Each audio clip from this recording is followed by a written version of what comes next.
नमस्कार, स्वागत है आप सभी का लोक सत्य में। मैं हूं आपके साथ मनीष झा। पश्चिम बंगाल में चुनावी बिगुल बज चुका है।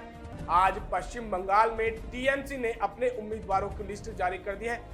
मुख्यमंत्री ममता बनर्जी ने खुद प्रेस कॉन्फ्रेंस के जरिए टीएमसी के उम्मीदवारों की लिस्ट जारी की है। ममता बनर्जी ने 291 उम्मीदवारों की लिस्ट जारी की है, जिसमें कई नए चेहरों को भी मौका दिया है।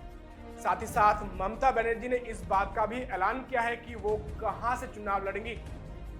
अब ममता बनर्जी कहां से चुनाव लड़ेंगी वो हम आपको बताएंगे, और साथ ही साथ किस फॉर्मूले के तहत ममता बनर्जी ने उम्मीदवारों के नाम तय किए हैं वो भी हम आपको बताएंगे। लेकिन उससे पहले आपसे अनुरोध करते हैं कि आप इस खबर को अधिक से अधिक शेयर कीजिए, साथ ही नीचे दिए गए कमेंट बॉक्स में अपनी राय जरूर रखिए, क्योंकि आपकी राय सबसे अहम है।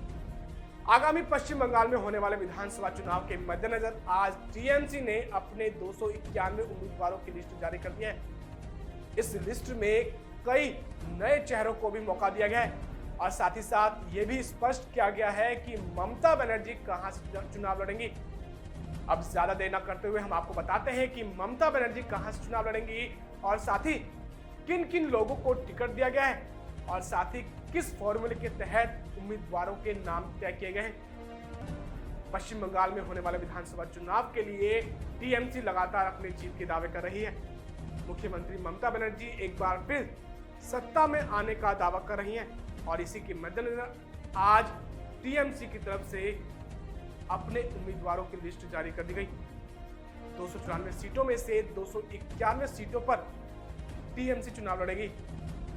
बाकी 3 सीटों पर टीएमसी के साथ गठबंधन अन्य दल चुनाव लड़ेंगे। अब हम आपको बताते हैं कि ममता बनर्जी कहां से चुनाव लड़ेंगी।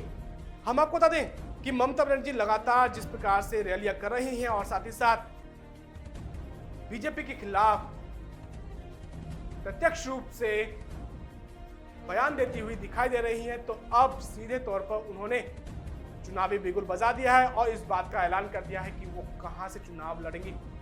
हम आपको बता दें कि जिस प्रकार से कई कयास लगाए जा रहे थे कि ममता बनर्जी नंदीग्राम से चुनाव लड़ सकती हैं, तो ये कयास सही साबित हुए। पश्चिम बंगाल की मुख्यमंत्री ममता बनर्जी नंदीग्राम विधानसभा सीट से चुनाव लड़ेंगी, यानी सीधे तौर पर जो उनका पुराना सीट था, यानी पिछले विधानसभा चुनाव में जहां से वो चुनाव लड़ी थी, उस सीट को छोड़कर इस बार वो नंदीग्राम से चुनाव लड़ रही हैं। यानी पिछली बार जो उनका सीट था वो सीट भवानीपुर विधानसभा क्षेत्र था, लेकिन इस बार वो नंदीग्राम सीट से चुनाव लड़ेंगी। यानी सीधे तौर पर मुख्यमंत्री ममता बनर्जी इस बार बीजेपी को कड़ी टक्कर देने के मूड में हैं, और इसलिए उन्होंने इस बार जो उम्मीदवारों की लिस्ट जारी की है और साथ ही जिस फॉर्मूले का इस्तेमाल किया है, उस फॉर्मूले के तहत कहीं ना कहीं ममता बनर्जी बीजेपी को सीधे तौर पर इस चुनाव में कहीं ना कहीं टक्कर देती हुई दिखाई दे रही है। अब हम आपको बताते हैं कि ममता बनर्जी ने किस प्रकार से सीटों का बंटवारा किया है और किस तरह से उम्मीदवारों को सीट दी है।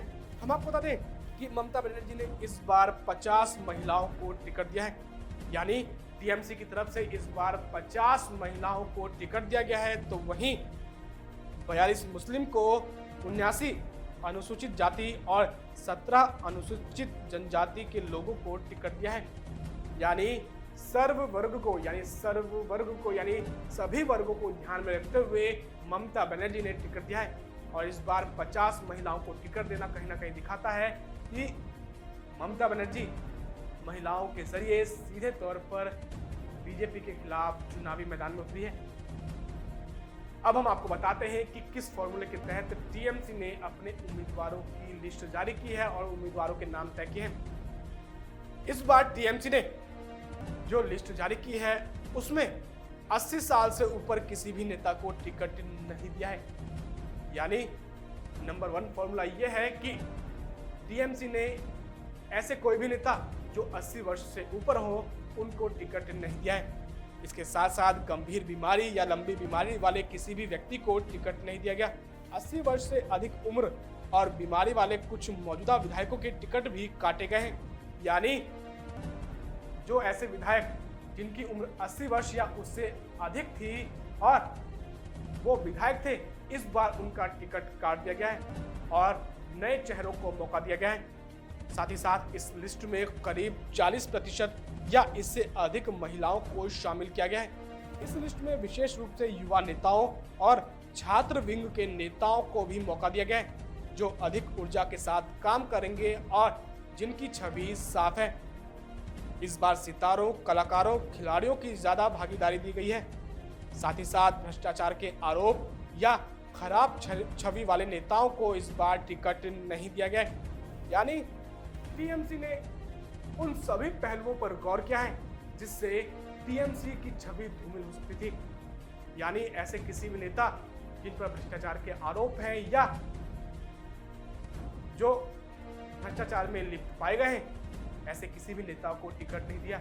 साथ ही साथ 80 वर्ष से अधिक उम्र वाले व्यक्तियों को टिकट नहीं दिया गया।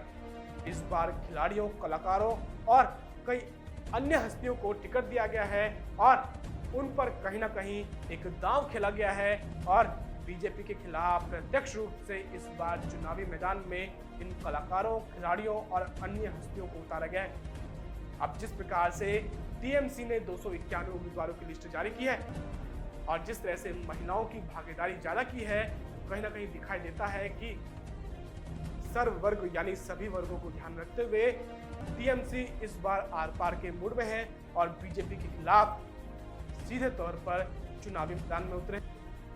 अब यह है कि आगामी विधानसभा चुनाव में क्या टीएमसी को इस फॉर्मूले का फायदा मिलता है या नहीं, क्योंकि जिस प्रकार से बीजेपी भी इस चुनावी मैदान में अपने कई ऐसे नेताओं को उतार रही है जिनकी छवि कट्टरवादी है और साथ ही साथ जिस तरह से बीजेपी के कई नेता, जिसमें प्रधानमंत्री नरेंद्र मोदी, गृह मंत्री अमित शाह, बीजेपी के राष्ट्रीय अध्यक्ष जेपी नड्डा समेत कई ऐसे बीजेपी के कई केंद्रीय मंत्री जो इस बार अपनी जीत के दावे कर रहे हैं और साथ ही साथ कह रहे हैं कि बीजेपी इस बार 200 से ज्यादा सीटें जीतेगी, तो कहीं ना कहीं इसको ध्यान में रखते हुए टीएमसी ने अपने उम्मीदवारों की लिस्ट जारी की है।